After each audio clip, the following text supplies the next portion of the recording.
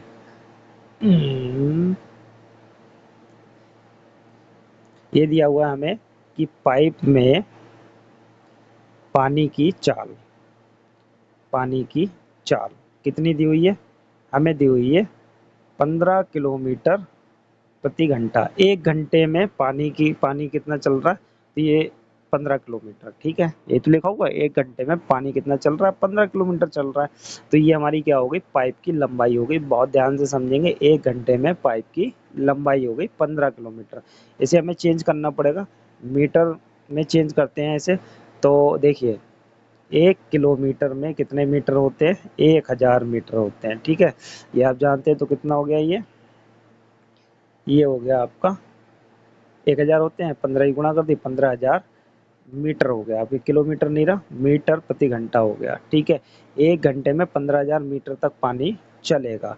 तो हम निकाल सकते हैं, यहाँ लिखेंगे हम, इसको हम लंबाई की तरह से यूज करेंगे। 15 किलोमीटर को है ना, 15 किलोमीटर को हमने यूज कर लिया है 15,000 मीटर में। तो हम लिखेंगे 1 घंटे में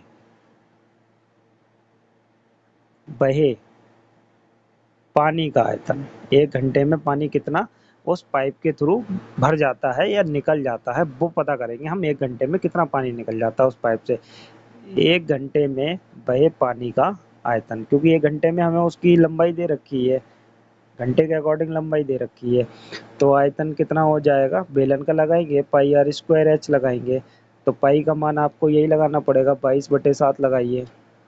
और त्रिज्या कितनी है आपके पास में, इसकी दे रखी है आपको, जो पाइप है उसकी आपको व्यास दे रखा है 14, तो कितना हो गया, 7 हो गया, 14 का आधा 7 हो गया, आर स्क्वायर 7। ऊंचाई आपको 15,000 मिली हुई है, तो आप 15,000 लगाएंगे। बेलन की ऊंचाई मतलब इतना लंबाई का पाइप है, 15,000 मीटर का, ठीक है। 7 से 7 काट दिया आपने, ठीक है। तो इसकी अब हम गुणा करेंगे, ये हमें जो 14 सेंटीमीटर में दे रखा था, ठीक है, तो इसको थोड़ा सा ठीक कर लेते हैं। देखिए क्वेश्चन में हमें जो व्यास दे रखा है 14 सेंटीमीटर दे रखा है, तो 14 सेंटीमीटर को कन्वर्ट करके लगाएंगे। व्यास दे रखा था तो 14 का आधा तो हो गया 7, तो ये 7 सेंटीमीटर हो गया। अब सेंटीमीटर को मीटर में लाएंगे तो 7/100 करना पड़ेगा, क्योंकि 100 से भाग करना पड़ेगा। 100 से भाग हम यहाँ भी करेंगे और 100 से भाग हम यहाँ भी करेंगे, दोनों जगह 100 से भाग करेंगे। तो 2 जीरो से 2 जीरो कट गए, 1 जीरो से ये वाला काट देते हैं, ठीक है। तो 2 पंजे 10 हो गया, और 2 से ये कट गया, और 5 से ये कट गया, 3 हो गया। तो ध्यान से देखिए कितना हो गया, 11 सत्ते 77 गुणा 3, हमारे पास आ गया 77 गुणा 3। तो अब हम इससे गुणा करेंगे तो कितना बचेगा, तो एक बार देख लेते हैं। 3 सत्ते 21 का 1 हासिल 2 बचा, 3 सत्ते 21 और 2 23, 231 मीटर क्यूब प्रति घंटा, इतना आयतन आएगा आपका 1 घंटे में पानी का। 1 घंटे में, 1 घंटे के अकॉर्डिंग ही आएगा, आप ध्यान रखना इस बात का कि ये इतने मीटर क्यूब पानी 1 घंटे में पाइप के थ्रू आ रहा है, ठीक है। अब ध्यान से देखिए, ये आया है 1 घंटे में, इतना पानी 1 घंटे में बहा है, और तालाब में है इतना पानी, तालाब में है इतना पानी, ये 1 घंटे में पानी दे रहा है। इस पानी, इस वाले से हम इसको डिवाइड कर देंगे, टाइम निकल आएगा। तो समय निकालते हैं, समय कैसे बनेगा, और आप देख भी सकते हैं तालाब में पानी 462 है, और पाइप 1 घंटे में इतना पानी दे रहा है, तो इसका दुगना ही तो हो गया, ये दुगना ही तो है। तो 2 घंटे में पानी इतना भरा जाएगा, कितने घंटे में भरा जाएगा, 2 घंटे में। तो जब कभी भी आपको पाइप में चाल दे रखी हो तो समझ जाइए कि वो पाइप की क्या दे रखी है, लंबाई दे रखी है। इजी सा क्वेश्चन था, ये आपका आंसर हो गया। करते हैं नेक्स्ट वाले क्वेश्चन को। क्वेश्चन नंबर 10 करते हैं। क्वेश्चन नंबर 10 में कहते हैं कि एक 8 सेंटीमीटर त्रिज्या के ठोस धात्विक अर्धगोले को, ठीक है, आधा गोला है जिसकी त्रिज्या 8 सेंटीमीटर दे रखी है, उसको हमने पिघला लिया। पिघला के हमने 6 सेंटीमीटर त्रिज्या का एक शंकु बना लिया। ठीक है, गोले को पिघलाया और शंकु बना लिया। जो हम गोले को पिघलाएंगे तो वो लिक्विड फॉर्म में आ जाएगा। लिक्विड फॉर्म में आ जाएगा, उसे हम कैसे भी शेप में डाल सकते हैं। तो क्या आ रहा है, उसका आयतन आ रहा है। मतलब पिघलाएंगे अगर हम अर्धगोले को, तो जो बर्तन में लिक्विड फॉर्म आई है हमारे पास में, वो क्या होगी, उसकी आयतन ही होगी, है ना। तो जो हमें लिक्विड मिला है उसका आयतन कितना होगा, अर्धगोले का ही आयतन होगा, क्योंकि अर्धगोला जितना है उतना ही पिघलाएगा वो, एक्स्ट्रा तो आ नहीं जाएगा कहीं से। अब उसी लिक्विड से हमने क्या बना लिया, अब हमने उसका शंकु बना दिया। तो ध्यान से देखिए, अर्धगोले को पिघला के जो लिक्विड मिला, उसी लिक्विड से शंकु बनाया। तो आयतन क्या रहा, दोनों चीजों में बराबर रहा। तो बस हमें यही करना है यहाँ पे। तो हम यहाँ लिखेंगे अर्ध गोले का आयतन बराबर शंकु का आयतन, शंकु का आयतन। आप दोनों के आयतन लिख दीजिए। कितना होगा अर्धगोले का, 2/3 पाई आर क्यूब, और शंकु का आयतन कितना होगा, 1/3 पाई आर स्क्वायर। हमें उसकी ऊंचाई निकालनी है।